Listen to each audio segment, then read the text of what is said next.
Pod Esportes, o seu podcast esportivo, com Breno Beretta e Luiz Ceará.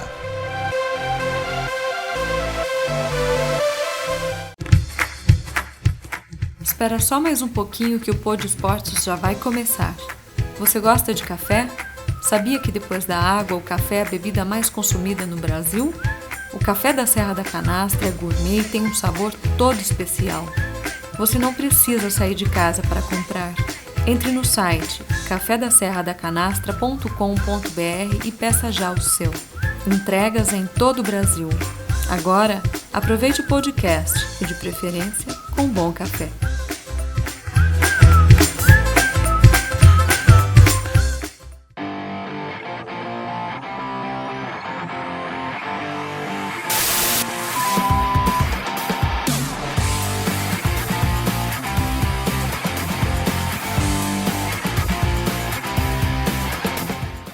Bom, começando mais um Pod Esportes, podcast esportivo que eu e o Luiz Ceará criamos desde o ano passado, trazendo grandes nomes do esporte, falando muito sobre todos os esportes, valorizando o esporte brasileiro. E hoje, né, Ceará, a gente tem o prazer de receber aqui um dos grandes nomes do judô brasileiro, que fez parte da história olímpica e continua fazendo parte da história do esporte. O Rogério Sampaio. É verdade, Breno. É uma honra muito grande poder a gente conversar com o Rogério Sampaio, até porque no dia que ele ganhou o ouro em Barcelona, eu estava lá, entendeu? E eu pude assistir a luta, depois a gente entrevistou o Rogério na coletiva de imprensa, que foi realizada meio na corrida ali, né? E soubemos também depois, né, da importância que alguns atletas tiveram com ele, né, perto dele, falando no ouvido dele, né, porque quando ele ganhou do alemão, aí todo mundo encostou nele na euforia ali, né, que virou a quadra, virou uma loucura, e alguns atletas foram no ouvido dele, falando, agora é ouro, é ouro, é ouro, é ouro. Então ele estava bem bombado para ganhar o ouro, e ganhou, né, um atleta de ponta, que tem uma história maravilhosa de vida, né, desde criança. Então o Duarte, treinador dele. Então, a gente vai ouvir agora o Rogério. E vamos começar, viu, Rogério? Uma honra muito grande estar aqui com você. Eu queria começar, você contar um pouquinho desse bastidor que eu falei de Barcelona. É importante que você fale dos momentos que você teve ali com alguns atletas importantes, né, no seu ouvido, falando sobre o ouro. Conta pra gente. É um grande prazer poder estar aqui com você, Breno, com o Ceará. Eu já acompanho o trabalho de vocês há muito tempo. Conversar sobre o movimento olímpico, sobre o esporte olímpico é sempre um grande prazer. E, lógico, relembrar também um pouco do meu passado é algo que me deixa extremamente feliz. Aquela Olimpíada de Barcelona, em 1992, é algo muito marcante na minha vida, inesquecível. Já faz quase 30 anos que eu fui campeão olímpico, mas as memórias ainda são muito claras as lembranças são muito claras na minha memória. Eu me lembro que tive um ciclo olímpico muito difícil naquela Olimpíada de Barcelona. Eu participei de um movimento contra a direção da Confederação Brasileira de Judô, na época dirigida pelo professor Joaquim Mamed. Nós lutávamos por melhor estrutura do judô brasileiro, estrutura que existe hoje, felizmente. E aí eu fiquei afastado das competições internacionais por 2 anos e meio. Retornei apenas em janeiro de 92, no ano da Olimpíada. Então, foram 6 meses muito intensos de treinamento. E aquele dia lá, dia 1º de agosto de 92, inesquecível, né? Eu, um atleta já com 25 anos, experiente, sabia que para chegar à segunda fase da competição, que era a disputa das medalhas, eu tinha que passar uma luta por vez, pensar um adversário por vez, né? E assim eu fui ultrapassando meus adversários, né? O primeiro, o atleta português. Na segunda luta, o sul-coreano, que era um dos atletas mais fortes da categoria. Aliás, foi a única luta que eu comecei perdendo lá em 92. Consegui reverter o resultado e vencer a luta por ippon. Terceiro combate contra o atleta argentino, atleta que havia sido campeão dos Jogos Pan-Americanos de Havana em 91. E aí as 3 primeiras lutas foram vencidas por ippon. Isso me deu tranquilidade e reserva física para chegar à fase final, que foi duríssima, né? A minha semifinal foi contra o alemão Udo Kielmas, que na época era o atual campeão do mundo, e foi uma luta, aliás, a única decidida nas punições naqueles Jogos Olímpicos, e eu falo até hoje que foi a luta que mais exigiu de mim no aspecto técnico, no aspecto físico e principalmente no aspecto emocional, né? Nunca me esqueço quando um momento da luta que eu olhei no placar, faltava 1 minuto e 36 segundos e eu já estava extremamente cansado, né? E aí eu lembrei de uma frase do meu amigo Aurélio Miguel, que falava o seguinte: olha, quando você olhar para o seu adversário e pensar que você está cansado, olha para o teu adversário e pensa que ele também está cansado, né? E aí eu olhei para o alemão e ele estava com a boca aberta, puxando o ar, o olho saltado, né? Eu falei, pô, esse cara está cansado também. Então eu só saio daqui morto, né? Porque eu tinha uma pequena vantagem no placar. E assim eu consegui passar por aquela luta semifinal, sem fraquejar do ponto de vista emocional. E cheguei à final, que também é um adversário duro, o húngaro Josef Schack, atual campeão europeu na época, mas eu acabei superando ele por pontos, consegui um Vasari na época, um Yuko, e foi uma luta até certo ponto tranquila, quando comparada com a luta do alemão. E aí, lógico, aquela explosão de alegria, de emoção, né, conquistar a medalha de ouro, subir no pódio, ver a bandeira do Brasil subir, o hino tocar, foram momentos inesquecíveis. E depois, lógico, né, a comemoração que seguiu pela noite junto com alguns companheiros, alguns amigos do Brasil, e é um momento inesquecível. E o que a gente sente é que essas coisas passam muito rápido, né, Breno? Essas coisas passam muito rápido, a gente gostaria que fossem mais demoradas, mas ficou a lembrança, ficou a história para contar, e o que seríamos nós se não tivéssemos histórias para contar, né? E eu encerrei minha carreira com várias histórias para contar. E histórias bonitas, né? Porque são histórias, não só histórias vitoriosas, mas histórias do esporte sempre elas servem de motivação para outros atletas, para quem acompanha o esporte, é mais novo, não estava acompanhando aquela época, né? Aliás, tem um detalhe, o golpe que você aplicou em várias lutas naquela Olimpíada ficou marcado também, né? Que era uma espécie de rasteira. Você já costumava fazer esse golpe em outras competições? Como é que foi? Sim, o Osotogari, né? O Osotogari é uma técnica básica do judô.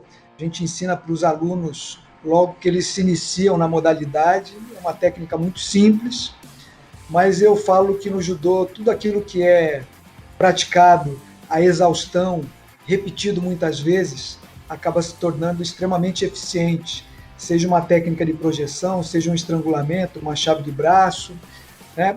E o meu judô era um judô de boa movimentação, boa postura, e tecnicamente eu falo que eu fazia um judô bem arroz com feijão, mas era um arroz com feijão bem feito, viu? Era bem feitinho e difícil de ser superado. Eu não era um atleta insuperável, né? Acho que fui formado com algumas vitórias, com muitas derrotas, aproveitando sempre as derrotas para corrigir, para melhorar, para evoluir. Mas foi assim que eu acabei conquistando medalhas nos Jogos Olímpicos, Campeonato Mundial, Mundial Universitário, e acabei encerrando a minha carreira, acho que com alguns títulos importantes e uma carreira bem sucedida. Você falou até de histórias, né? O que você tem aí, uma ou duas histórias de bastidores legais para contar para a gente? Mas eu sou atleta de uma geração que treinava muito, né? Eu digo que eu sempre tive muita sorte na minha carreira. Eu morei muitos anos em Santos, sempre morei com a minha família, né? E eu tive um amigo que foi morar na minha casa quando eu tinha 13 anos. Um ex-atleta, um atleta que era do interior de São Paulo, ele teve uma lesão no joelho e ele foi morar em Santos para se tratar no Santos Futebol Clube. Naquela época, lá em 1980, a gente não fazia cirurgia no joelho como se faz hoje, né? Não existiam as técnicas para recuperação como tem hoje. Então, esse atleta foi do interior de São Paulo para se tratar no Santos Futebol Clube, para fazer a sua recuperação de uma lesão no joelho sem cirurgia. E morou na minha casa por conta disso, morou na minha casa por 3 anos, né? E disputou os Jogos Olímpicos de Los Angeles em 84, o nome dele é Sérgio Sano. Ele disputou os Jogos Olímpicos de Los Angeles na categoria até 65 quilos. E dormíamos no mesmo quarto, eu, meu irmão e ele, né? Depois, em 88, o meu irmão disputou a Olimpíada também, né? também na categoria meio leve, até 65 quilos. E depois, em 92, eu também fui para a Olimpíada, também na categoria até 65 quilos, né?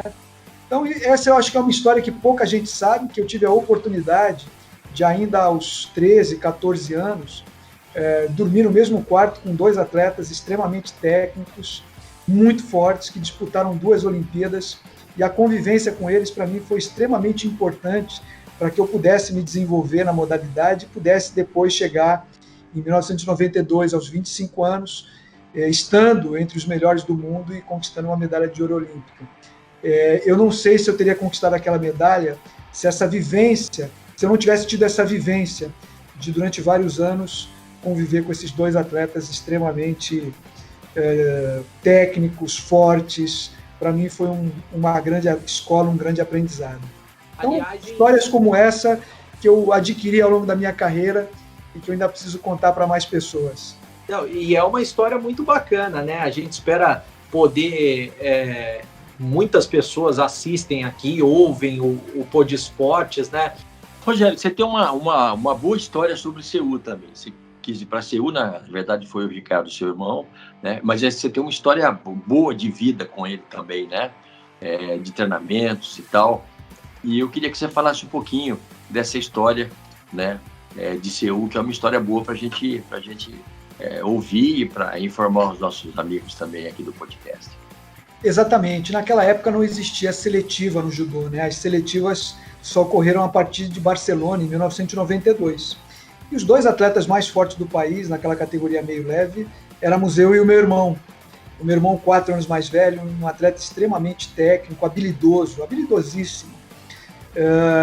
E aí o meu irmão acabou sendo escolhido para representar o Brasil. Ele realmente era superior a mim naquela época, mais forte, era o principal atleta do país naquela modalidade, um judoca extremamente correto, íntegro, um judô plasticamente muito bonito de ser assistido, né? E eu acabei não participando dos Jogos Olímpicos de Seul. E o meu irmão acabou sendo superado naquela Olimpíada por um atleta da República Tcheca, na época Tchecoslováquia ainda, né? Um tchecoslovaco. Em 88 ainda não havia tido a queda do Muro de Berlim, e a gente tinha um outro mapa mundial, né? Com divisões geográficas diferentes. E o meu irmão perdeu para esse atleta, chamado Petrikov, um tchecoslovaco, que posteriormente aos Jogos de Seul eu também o enfrentei em algumas competições pela Europa, também perdi para esse atleta, né? Era um atleta que tecnicamente ele não era tão desenvolvido, assim vamos dizer, mas era muito forte fisicamente, era um atleta muito estratégico, né? Como todos os atletas do leste europeu na época. E, enfim, meu irmão acabou tendo o azar de pegá-lo logo no primeiro combate dos Jogos Olímpicos, perdeu e depois acabou não retornando na repescagem, né? Mas o meu irmão era um dos atletas mais fortes da categoria naqueles Jogos Olímpicos, que acabou não tendo êxito. E o que representou o seu irmão para você, né, de lições, não só do judô, mas também fora? Olha, o meu irmão, primeiro a relação de irmão, né? A gente sempre teve uma família muito unida, um apoio muito grande dos meus pais para que a gente pudesse se desenvolver no judô. O meu irmão, 4 anos mais velho, para mim, além dessa relação, acabou sendo uma referência para o meu desenvolvimento na modalidade, né? Por vários motivos. Primeiro, porque ele era um atleta vencedor, extremamente técnico, era aquele estilo de judoca que buscava muito o ippon dentro da luta, né? O combate decidido pelo ippon. E o meu irmão, dificilmente as lutas que ele vencia dificilmente não eram decididas pelo ippon, né? Então isso para mim acabou sendo uma referência no meu desenvolvimento. E o meu irmão participava dos treinamentos com a seleção brasileira, muitas vezes em São Paulo, aos finais de semana, e eu ainda jovem, com 16, 17 anos, sempre o acompanhava nesses treinamentos. Então eu tive a oportunidade de treinar com atletas de uma geração anterior à minha, atletas que eram mais velhos, como Walter Carmona, Douglas Vieira, Luiz Omura, esses todos medalhistas nos Jogos Olímpicos de Los Angeles em 84, entre outros atletas. Depois treinei com atletas da minha geração, né? E como tive uma carreira longeva, também treinei com atletas de uma geração posterior à minha, né, como Henrique Guimarães, Edelmar Zanol, entre outros, né? E treinei, por exemplo, com o Sérgio Pessoa, que era um atleta um pouco mais velho do que eu, um dos judocas mais fortes do judô brasileiro, da história do judô brasileiro, embora não tenha sido medalhista de campeonato mundial, nem de Olimpíada. Então, o meu irmão foi extremamente importante, eu diria fundamental no meu desenvolvimento como atleta, por isso, pela relação de irmão, por ser essa referência, né, no meu desenvolvimento, e que acabou, com o tempo, se tornando um ídolo meu, né? Ídolo não só pelo modo como lutava, pelo nível técnico, mas também pelo modelo de pessoa que era. Meu irmão era uma pessoa muito correta, né? Então, para mim, acabou sendo um modelo de desenvolvimento pessoal, além do modelo de desenvolvimento esportivo do judô. Bom, Rogério, o Brasil é craque no judô, né? O Brasil tem uma grande história no judô, história de medalhas também, né? Tem grandes atletas, historicamente, participa muito forte nas Olimpíadas, né? Eu queria que você falasse um pouco, isso tem um segredo, né? Porque história tem. Então, eu acho que são vários motivos. Nós tivemos uma imigração japonesa muito forte no início do século XX, uma grande quantidade de japoneses que imigraram para o Brasil para trabalhar na lavoura e vieram trazendo o conhecimento do judô. Esses japoneses ficaram principalmente no estado de São Paulo, por isso que o estado de São Paulo é um dos estados do Brasil mais desenvolvidos na modalidade. Soma-se a isso o esforço de gerações, né, muitas gerações anteriores à minha, que se dedicaram com total falta de estrutura, né, mas se dedicaram por resultados, para melhorar o seu nível técnico, se dedicaram com falta de recursos, foi com apoio da família, né, mesmo com falta de material, de kimono, tatame, se esforçaram para desenvolver a modalidade. E depois gerações anteriores à minha que foram construindo uma tradição de conquista de medalhas, né? Eu vou falar aqui o primeiro medalhista de campeonato mundial e de Jogos Olímpicos representando o Brasil, foi o professor Chiaki Ishii, japonês, naturalizado brasileiro, que foi medalhista no Campeonato Mundial de 71 e depois medalhista nos Jogos Olímpicos de Munique, em 72, as 2 medalhas de bronze, né? E depois veio a geração dos Jogos Olímpicos de Los Angeles, em 84, com Walter Carmona e Luiz Omura conquistando o bronze, Douglas Vieira conquistando a prata. Logicamente que em 76, 80, vários outros atletas, embora não tenham conquistado medalhas, foram extremamente importantes no desenvolvimento do judô nacional. E aí, Aurélio Miguel conquistando a medalha de ouro, né? Eu acho que esse é um marco para o judô brasileiro. Eu treinei muitos anos com o Aurélio, tenho uma relação muito próxima com ele, e quando eu ainda jovem, né, ali em 88 eu tinha 20 anos, quando eu vi o Aurélio Miguel conquistar uma medalha de ouro, eu falei, pô, eu treino com essa pessoa, né, é possível conquistar uma medalha de ouro, que antes da conquista do Aurélio parecia algo tão distante, e depois da conquista dele pareceu algo muito mais palpável, muito mais próximo, né, e quis Deus que 4 anos depois eu tivesse também essa alegria. Eu acho que a conquista do Aurélio, a conquista das medalhas olímpicas anteriores às nossas, né? Depois a do Aurélio em 88 e a minha em 92, consolidou essa tradição de conquistas do judô brasileiro em Olimpíadas. Eu acho que o número de praticantes a partir dali também aumentou enormemente. Hoje o judô brasileiro tem praticantes em todos os estados, em grande quantidade, muitos com nível técnico diferenciado. Então, naquela época a gente estava construindo essa tradição de conquistas, né? É por isso que hoje, quando os atletas chegam aos Jogos Olímpicos, a gente tem sempre uma expectativa muito grande de que o judô brasileiro chegue nos Jogos e conquiste, como foi em Londres, foram 4 medalhas, no Rio de Janeiro foram 3 medalhas, né? Ouro, conquistamos uma medalha de ouro em 2012 com a Sara Menezes, em 2016 com a Rafaela Silva, e vamos agora para Tóquio muito forte também. Sabemos das dificuldades, né? O judô voltará a ser disputado no berço onde foi criado, no Japão, a seleção japonesa se dedicando ao máximo para querer limpar em conquista de medalhas o evento, então isso vai se transformar numa dificuldade a mais para os nossos atletas, Mas eu acho que toda a modalidade está muito confiante de poder fazer um excelente papel em Tóquio. Bom, Rogério, nós sabemos que o judô, e nos honra muito a história do judô em Olimpíadas, né? No feminino e no masculino, com medalhas no feminino e com medalhas no masculino. Você tem hoje como diretor, né, do COB, você comandante, né, dessa equipe toda brilhante de atletas do Brasil, você tem expectativa de medalha no feminino e no masculino? Qual é essa expectativa? Eu acho que sim, eu acho que a gente tem uma modalidade, acho que a gente tem, tanto no masculino quanto no feminino, uma mescla de atletas jovens, de atletas mais experientes, atletas que alguns já conquistaram medalhas em Olimpíadas, outros já conquistaram medalhas em Campeonato Mundial. Acho que o judô brasileiro teve uma excelente participação nos Jogos Pan-Americanos de Lima. Eu acho que essa mescla entre atletas jovens e mais experientes pode trazer bons resultados dos Jogos de Tóquio. Como eu falei, não será fácil, Jogos Olímpicos não é fácil. Eu acho que a medalha de ouro, prata e bronze, ou a não medalha, se define muito na hora, nos pequenos detalhes. E eu acho que o Comitê Olímpico do Brasil está proporcionando, não só ao judô, a todas as modalidades, uma organização, uma estrutura lá em Tóquio, em que nós pensamos nesses pequenos detalhes. E isso pode fazer toda a diferença na hora que o nosso atleta estiver lá disputando a competição e tentando conquistar alguma medalha.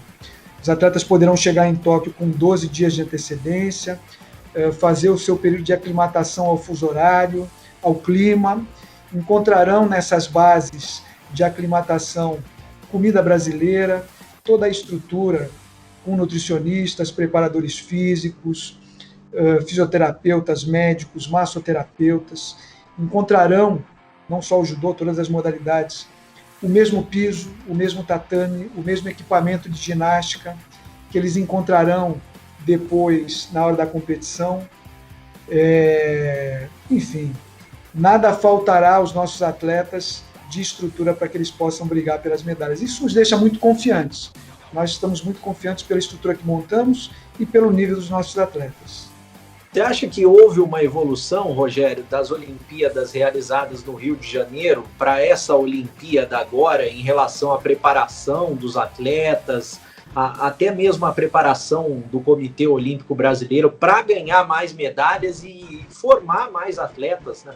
Vamos lá. Primeiro, eu acho que a participação do Brasil nos Jogos Olímpicos do Rio de Janeiro foi uma participação excelente, né? Nós conquistamos medalhas em mais de 10 modalidades, em 12 ou 13 modalidades.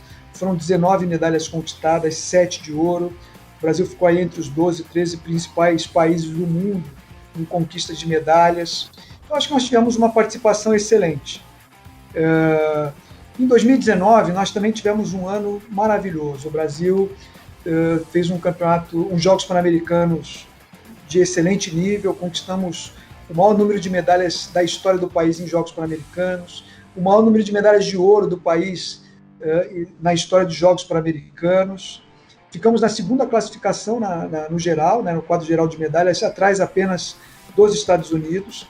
A gente sabe que existe uma distância muito grande entre os Jogos Pan-Americanos e Jogos Olímpicos, mas em 2019 também, nos diversos campeonatos mundiais, das diversas modalidades, nós tivemos excelentes resultados. Nós tivemos campeões mundiais no skate, no surf, no boxe, na ginástica artística, no voleibol nós ganhamos a Liga Mundial, né, a Liga das Nações em 2019 no vôlei masculino, vôlei de praia também tivemos duplas entre as melhores do mundo. Eu estou esquecendo modalidade aqui, na canoagem com Isaquias e o Erlon, o Brasil também esteve entre os melhores do mundo, campeão mundial. Eu estou esquecendo, na vela nós tivemos campeões mundiais, no judô tivemos medalhistas em campeonato mundial, ou seja, nós tivemos um excelente ano de 2019 e estávamos muito confiantes para os Jogos Olímpicos em 2020. Acontece que houve, pela primeira vez na história, um adiamento dos Jogos Olímpicos, um enfrentamento da pandemia. Tudo isso nos trouxe enormes dificuldades, mas eu posso falar para você que nós continuamos otimistas em relação ao nosso desempenho. Entendemos que continuamos com atletas entre os melhores do mundo, encontramos soluções de treinamento para os nossos atletas nesse período de enfrentamento à pandemia, de isolamento, estamos confiantes. Sabemos das dificuldades, não será fácil, como nunca é nos Jogos Olímpicos, mas eu acredito que nós temos uma geração muito valorosa, muito valiosa, e que representará o Brasil e nos dará muita alegria, tenho certeza disso. Para quem não sabe, Rogério, como é que funciona o trabalho dentro do Comitê Olímpico Brasileiro? Porque tem várias federações de vôlei, a Confederação de Futebol. A gente sabe que aqui no Brasil tiveram vários problemas de administração. Hoje a gente vê você como um coordenador geral e sabe da sua seriedade, né? Então, é algo que deixa até os torcedores brasileiros mais confiantes, né? Porque se não dá para ter a confiança no futebol, já teve problema no vôlei, em tantas outras confederações, como é que funciona hoje o Comitê Olímpico? Olha, o Comitê Olímpico do Brasil, ele recebe recursos das loterias, então, quando um apostador joga lá na Mega Sena, nos jogos que tem das loterias, uma pequena parte vem para o Comitê Olímpico do Brasil. O Comitê Olímpico do Brasil, através de regras meritocráticas de resultado esportivo, essas regras estão publicadas no site do COB, numa área de transparência, faz a distribuição desse recurso de maneira meritocrática, ou seja, quem tem mais resultados recebe um pouco mais, né? Então, nós temos esses recursos das loterias, temos recursos próprios e recursos de patrocinadores. É com esse recurso que os atletas se desenvolvem nas suas modalidades e se preparam para os campeonatos internacionais. Então, quando você vê uma modalidade como a ginástica artística, como o judô, o karatê, a natação, e todas as modalidades, são 34 confederações que nos representam em Jogos Olímpicos, Jogos Pan-Americanos, enfim. Quando você vê um desses atletas no exterior, é com esses recursos que eles estão lá representando o país. O Comitê Olímpico do Brasil, desde 2017, desenvolveu um programa chamado GET, G-E-T, que significa Gestão, Ética e Transparência. Então, esse programa ele tem norteado o desenvolvimento das confederações na sua área administrativa, e nós temos tido resultados muito expressivos de avanços administrativos e de gestão com esse programa. Hoje, a maioria das confederações é gerida através de conselhos de administração, ou seja, as decisões não são mais individuais, são coletivas, né? Esses conselhos de administração são formados por presidente de federação, por atletas, membros de comissões de atletas, por membros independentes, e é a partir daí que as decisões das confederações são tomadas e a confederação se desenvolve. O Comitê Olímpico do Brasil, quando o presidente Paulo Vanderlei, atual presidente, assumiu o COB em 2017, nós tínhamos na nossa assembleia apenas um atleta fazendo parte. Quando o presidente assumiu, logo em 2017, ele aumentou para 12 atletas, o número de atletas da comissão de atletas e integrantes da assembleia. Em 2019, aumentou para 19 atletas, então hoje nós temos na nossa assembleia 34 confederações, aliás, 35 confederações, que a CBF também participa, 19 atletas e 2 membros do COI, que é o Bernard Heisman, que é membro do COI, e também membro da nossa Assembleia, e também o Andrew Parsons, que é presidente do Comitê Paralímpico Internacional, brasileiro também, e por ser membro do COI, também é membro da Assembleia do Comitê Olímpico do Brasil. Então, é uma maior participação dos atletas, um trabalho com mais transparência, né? E se você entrar no site do COB, você vai encontrar lá todas as atas do Conselho de Administração, Conselho Fiscal, o nosso Conselho de Ética, das comissões de atletas, todas as atas estão lá, o Estatuto do COB, toda a relação de funcionários do Comitê Olímpico do Brasil com os seus respectivos salários. Então, como nós temos hoje uma administração muito mais participativa, com decisões colegiadas, trabalhando com muito mais transparência, quero até aproveitar e agregar tudo isso que eu falei de transparência. Você encontra lá todos os processos licitatórios, todos os nossos contratos, valores, tudo hoje disponível no site do COB. Então, isso criou um ambiente muito mais seguro para o atleta se desenvolver, muito mais seguro para os patrocinadores investirem, e eu acho que a gente, nos últimos anos, tem conseguido trazer credibilidade, confiança para que o movimento olímpico possa continuar se desenvolvendo. Nos dedicamos muito no dia a dia, né? Aqui chegamos muitas vezes antes das 9 da manhã, na maioria das vezes não vamos embora antes das 7 da noite, às vezes trabalhamos sábado e domingo, mas eu acho que nós temos criado um ambiente seguro para que o movimento olímpico se desenvolva e os atletas possam seguir no seu desenvolvimento. Para aproveitar e falar também um pouquinho, o Comitê Olímpico do Brasil, desde 2017, volto a falar, quando o presidente Paulo Vanderlei assumiu a presidência, assumiu também o compromisso de combater algumas práticas que não são mais aceitas hoje pela sociedade e muito menos pelo esporte. Então, nós desenvolvemos um programa chamado Esporte Seguro, criamos cursos para os atletas, são cursos à distância, de enfrentamento ao assédio e abuso sexual no esporte, curso de enfrentamento ao racismo, um trabalho muito forte de educação e prevenção ao doping, e agora estamos também dando início a um trabalho de informação e educação e enfrentamento à manipulação de resultados. Então, isso tudo faz parte de um programa que nós desenvolvemos já desde 2018, que é o Programa Esporte Seguro. Então, volto a frisar, isso tudo faz parte de um ambiente que faz com que o movimento olímpico possa se desenvolver nos últimos anos, e a gente está muito confiante com o futuro. Bom, Rogério, eu queria te perguntar o seguinte, né? Nós tivemos uma grande estrutura nas Olimpíadas de 2016 no Brasil, uma estrutura grande para todos os esportes, né?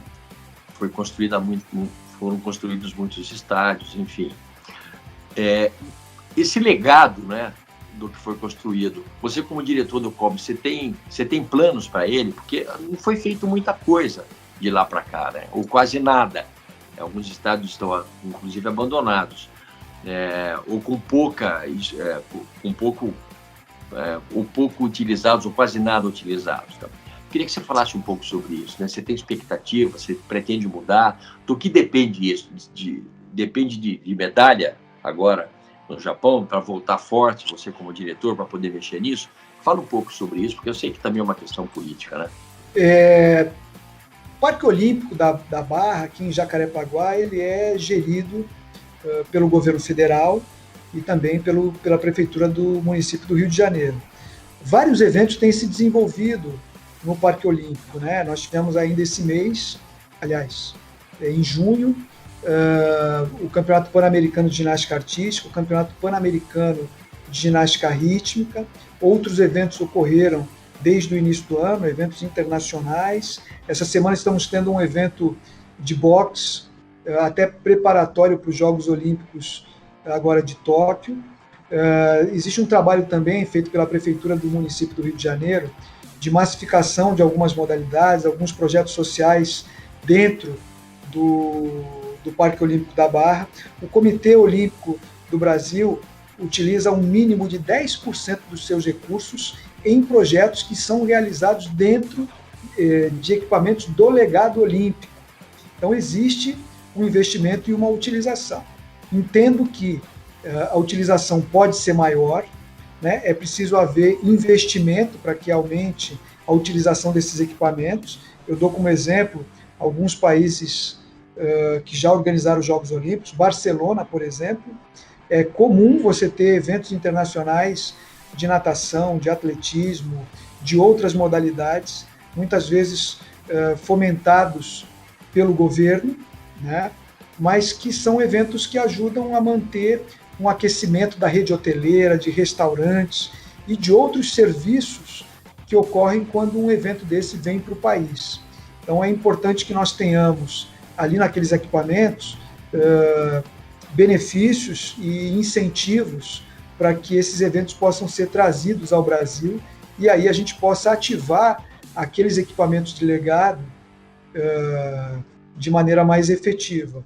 Eu entendo que o legado dos Jogos Olímpicos do Rio foi um legado importante, não só o legado de equipamentos, mas também de profissionais que aproveitaram os Jogos do Rio e se beneficiaram e se desenvolveram nas suas áreas, e hoje o número de profissionais ligados à área de ciências do esporte entre os melhores do mundo, tanto na área de nutrição, psicologia do esporte, preparação física, fisioterapia, medicina do esporte.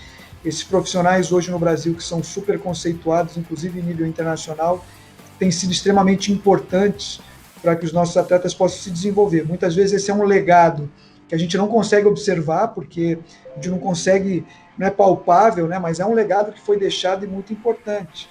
Como, por exemplo, também o Laboratório Brasileiro de Controle de Dopagem, que é o maior do mundo, o mais moderno, vai ser ultrapassado agora pelo Laboratório de Tóquio, dos Jogos Olímpicos de Tóquio, mas é um legado extremamente importante, né? Só para você ter uma ideia, o futebol brasileiro antigamente fazia todos os controles de doping no laboratório de Los Angeles, e hoje a CBF realiza todos os seus controles de doping, que não são poucos, aqui no laboratório brasileiro, que é super conceituado, que recebe amostras internacionais, e também é um legado olímpico. Então, eu sou favorável à vinda para o Brasil de grandes eventos. Acho que isso ajuda a aquecer a economia.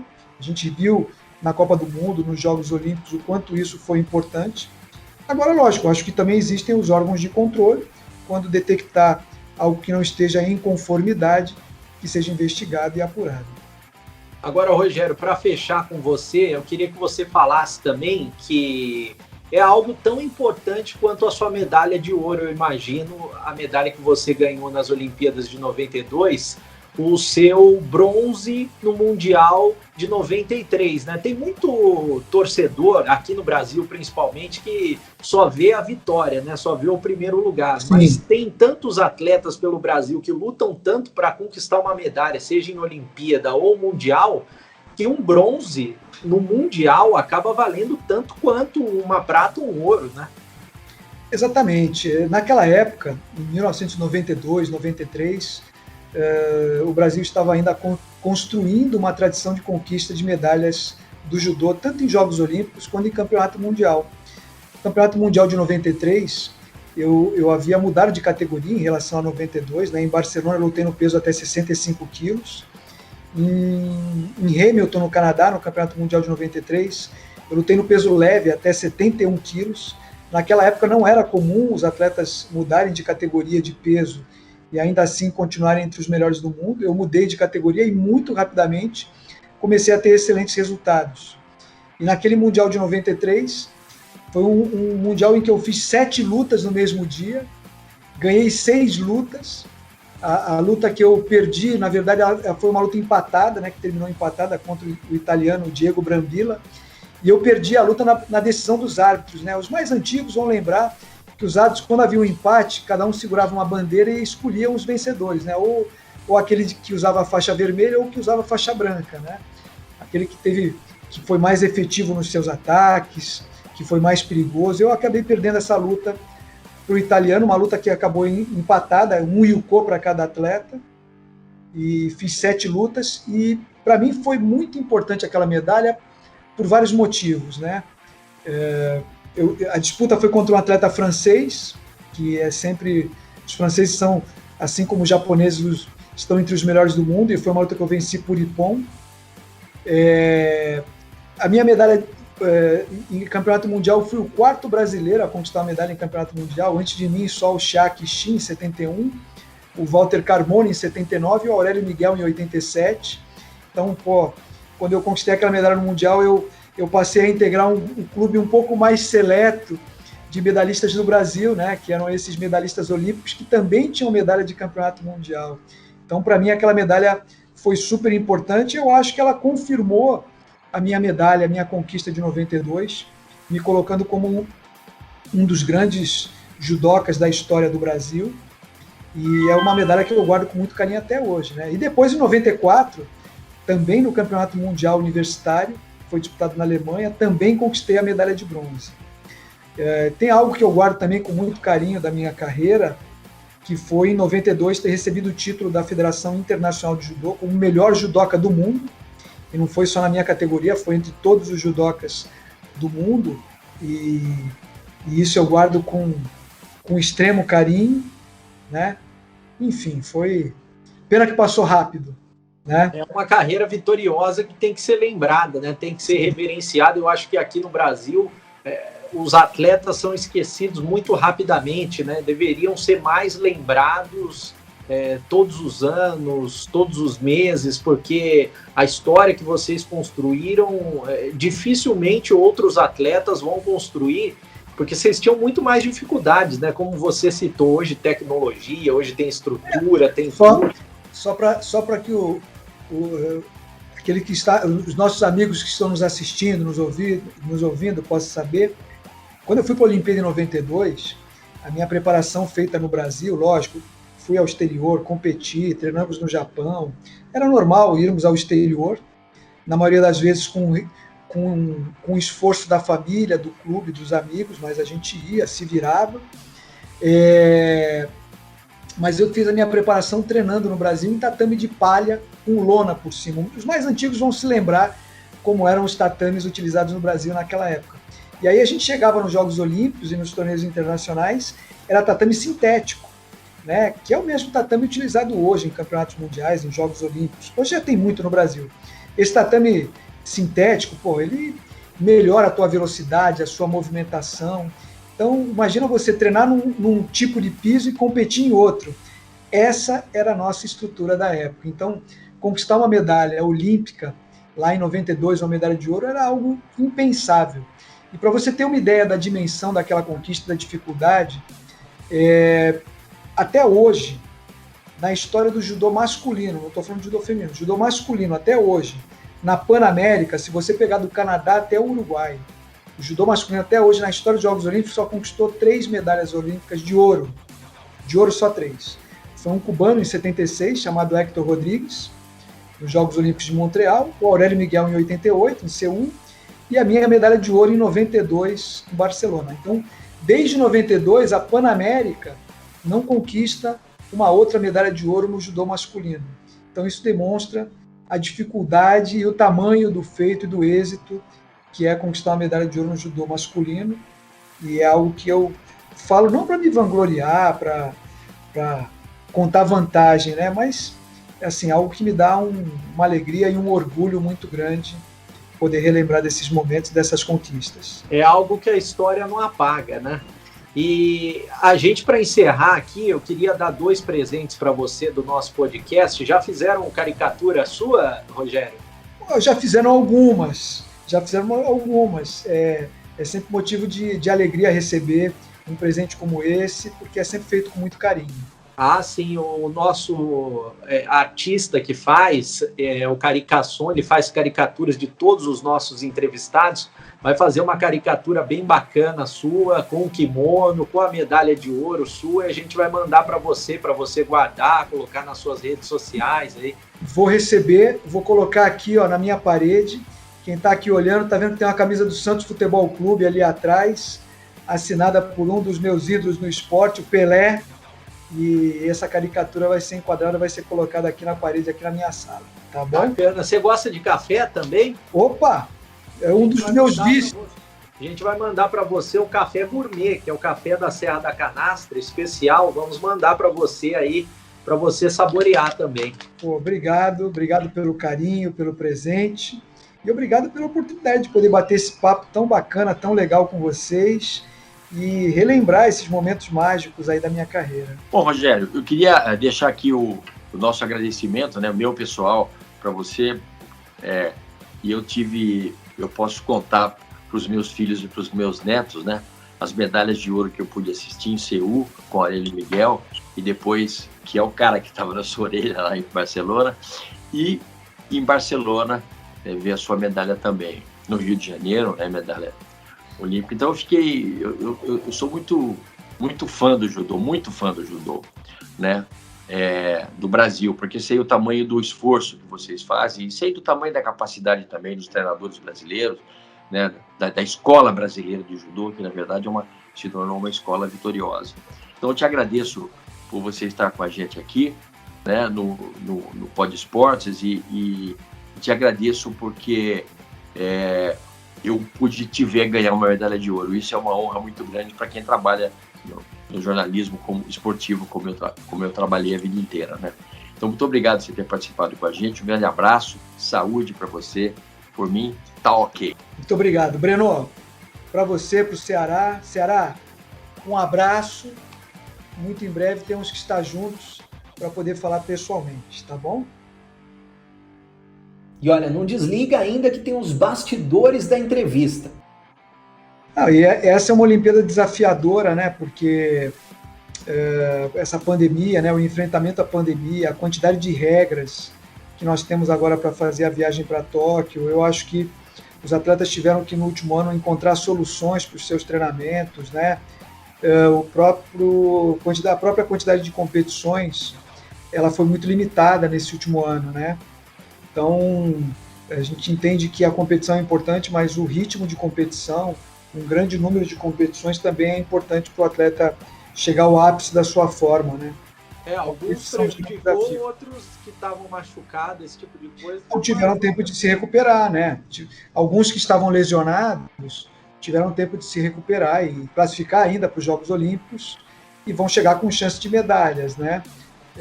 Para alguns, o adiamento foi benéfico, para outros nem tanto, né? Pod Esportes, o seu podcast esportivo, com Breno Beretta e Luiz Ceará.